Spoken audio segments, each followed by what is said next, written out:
Pernahkah kamu melihat cincin emas di jari ibumu, atau mungkin kalung berkilauan yang dipakai seseorang di sebuah pesta? Warnanya yang kuning cerah dan kilaunya yang abadi selalu berhasil mencuri perhatian.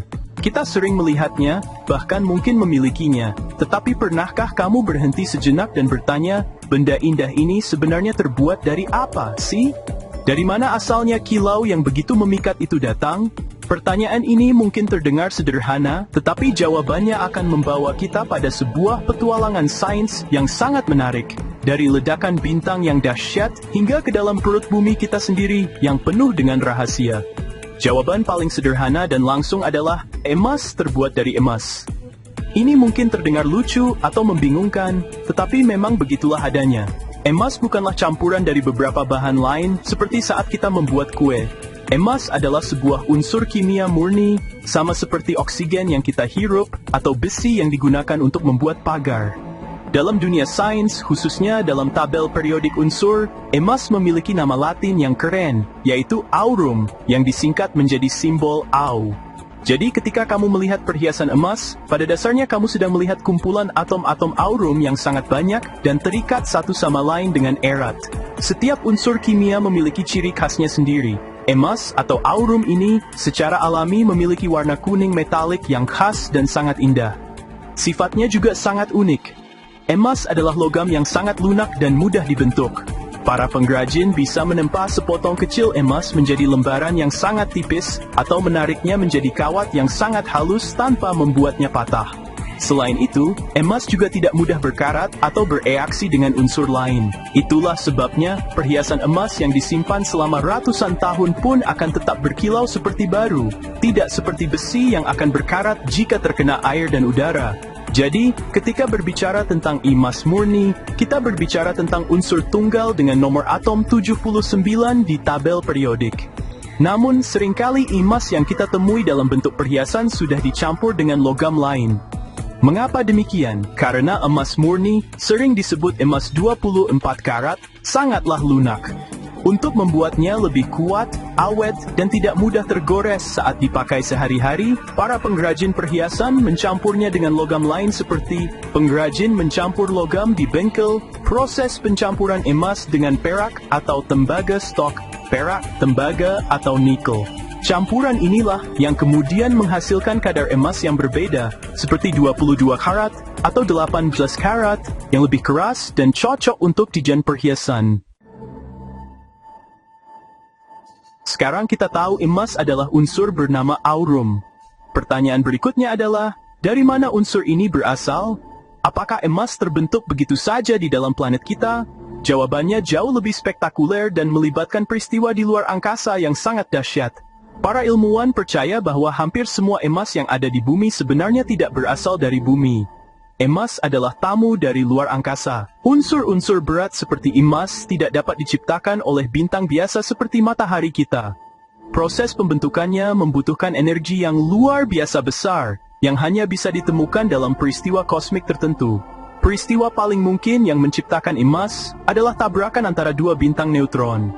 Bayangkan dua bintang yang sangat padat, sisa-sisa dari ledakan bintang raksasa di masa lalu, berputar saling mengelilingi dengan kecepatan tinggi. Akhirnya, keduanya bertabrakan dalam sebuah ledakan kosmik yang disebut kilonova. Ledakan ini melepaskan energi yang tak terbayangkan dan menciptakan kondisi ekstrem yang memungkinkan atom-atom yang lebih ringan menyatu dan membentuk unsur-unsur yang lebih berat, termasuk supernova debris, colorful space dust clouds, heavy elements in space at stock atoms, emas, platina, dan uranium. Semua emas ini kemudian terlontar ke seluruh penjuru alam semesta dalam bentuk debu dan serpihan. Miliaran tahun yang lalu, saat planet bumi kita baru saja terbentuk dan masih berupa bola batuan panas yang meleleh, debu-debu kosmik yang kaya akan emas ini menghujani planet kita. Karena emas adalah logam yang sangat padat dan berat, sebagian besar emas ini kemudian tenggelam jauh ke dalam inti bumi bersama dengan logam berat lainnya seperti besi. Itulah sebabnya, inti planet kita diperkirakan mengandung emas dalam jumlah yang sangat banyak. Sayangnya, emas di inti bumi berada terlalu dalam untuk bisa kita jangkau dengan teknologi pertambangan yang kita miliki saat ini. Lalu, bagaimana kita bisa menemukan emas di kerak bumi, lapisan terluar yang bisa kita tambang? Emas yang kita temukan hari ini adalah hasil dari proses geologi yang terjadi selama jutaan tahun setelah hujan emas kosmik tersebut. Sebagian kecil emas yang tidak ikut tenggelam ke inti bumi, atau yang kemudian terdorong kembali ke atas oleh aktivitas vulkanik dan pergerakan lempeng tektonik, akhirnya terkumpul di kerak bumi.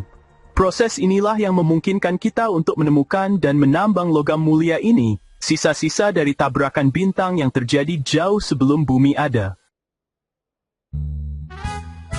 Emas yang berada di kerak bumi tidak tersebar merata seperti gula dalam secangkir teh.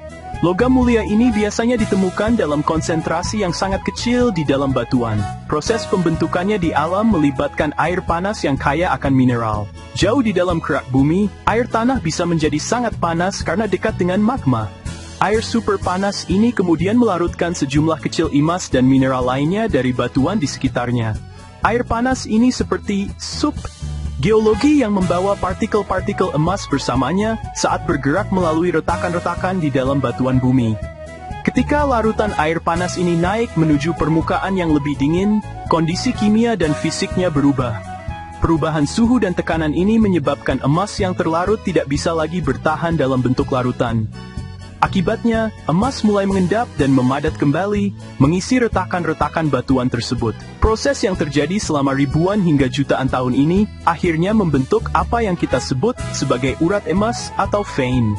Inilah deposit emas primer yang dicari oleh para penambang, yaitu batuan yang memiliki jalur-jalur berisi emas murni yang terkonsentrasi. Setelah ditemukan, proses untuk mengambil emas dari batuan ini tidaklah mudah dan membutuhkan kerja keras. Para penambang harus menggali terowongan jauh ke dalam tanah untuk mencapai urat emas tersebut. Batuan yang mengandung emas kemudian dihancurkan menjadi potongan-potongan kecil. Selanjutnya, melalui serangkaian proses kimia dan fisika, emas dipisahkan dari batuan dan kotoran lainnya. Hasilnya adalah emas murni yang kemudian dilebur dan dicetak menjadi batangan atau bentuk lain yang siap untuk diperdagangkan atau diolah lebih lanjut oleh para pengrajin. Selain dari penambangan batuan, emas juga bisa ditemukan di sungai, yang dikenal sebagai emas aluvial. Selama jutaan tahun, proses erosi oleh air dan cuaca mengikis batuan yang mengandung urat emas di pegunungan. Partikel-partikel emas yang berat kemudian terbawa oleh aliran air sungai. Karena lebih berat dari pasir dan kerikil biasa, partikel emas ini cenderung mengendap di dasar sungai atau di lekukan-lekukan tertentu. Inilah yang dilakukan oleh para penambang emas tradisional dengan cara mendulang, yaitu menyeget sungai untuk berjalan yang mengemasan ledes yang lobe. Sepanjang sejarah peradaban manusia, emas selalu memiliki tempat yang istimewa. Ada beberapa alasan kuat mengapa logam kuning ini begitu dihargai dan disukai oleh banyak orang di seluruh dunia. Alasan pertama dan yang paling jelas adalah keindahannya. Warna kuningnya yang hangat dan kilaunya yang tidak pernah pudar membuatnya sangat menarik secara visual. Emas tidak kusam atau berkarat seperti logam lain. Kilau abadinya ini melambangkan sesuatu yang murni, abadi, dan sempurna, menjadikannya bahan yang ideal untuk membuat perhiasan, mahkota kerajaan, dan benda-benda seni yang indah. Alasan kedua adalah kelangkaannya. Seperti yang telah kita bahas, proses terbentuknya emas sangatlah luar biasa dan jumlahnya di kerak bumi sangat terbatas. Untuk mendapatkan sedikit emas, dibutuhkan usaha penambangan yang sangat besar dan mahal. Kelangkaan inilah yang membuatnya memiliki nilai ekonomi yang tinggi. Sesuatu yang indah namun sulit ditemukan, tentu akan menjadi lebih berharga. Karena jumlahnya yang terbatas, emas telah digunakan sebagai standar mata uang selama ribuan tahun, dan hingga kini masih dianggap sebagai aset investasi yang aman untuk menyimpan kekayaan. Selain indah dan langka, emas juga memiliki sifat fisik yang sangat berguna. Emas tidak hanya mudah dibentuk, tetapi juga merupakan konduktor listrik yang sangat baik dan tidak mudah korosi. Sifat ini membuatnya sangat berharga dalam dunia teknologi modern. Setiap ponsel pintar, laptop, dan komputer yang kita gunakan mengandung sejumlah kecil emas di dalam komponen elektroniknya, terutama pada konektor dan sirkuit penting. Emas memastikan koneksi listrik tetap andal dan tidak terganggu oleh karat selama bertahun-tahun. Sebuah peran kecil namun sangat krusial dalam kehidupan digital kita. Pada akhirnya, emas menjadi berharga karena kombinasi unik dari semua faktor ini, keindahan visualnya yang abadi, kelangkaannya yang membuatnya bernilai, dan kegunaannya yang penting dalam industri. Dari sekadar simbol kekuasaan dan kekayaan di masa lalu, hingga menjadi komponen vital dalam teknologi canggih saat ini, emas terus membuktikan nilainya. Jadi, saat kamu melihat sepotong emas, ingatlah perjalanannya yang luar biasa, lahir dari tabrakan bintang, tertanam di perut bumi, dan diangkat ke permukaan untuk dikagumi dan dimanfaatkan oleh manusia. Itulah yang membuatnya lebih dari sekadar logam, melainkan sebuah keajaiban alam semesta.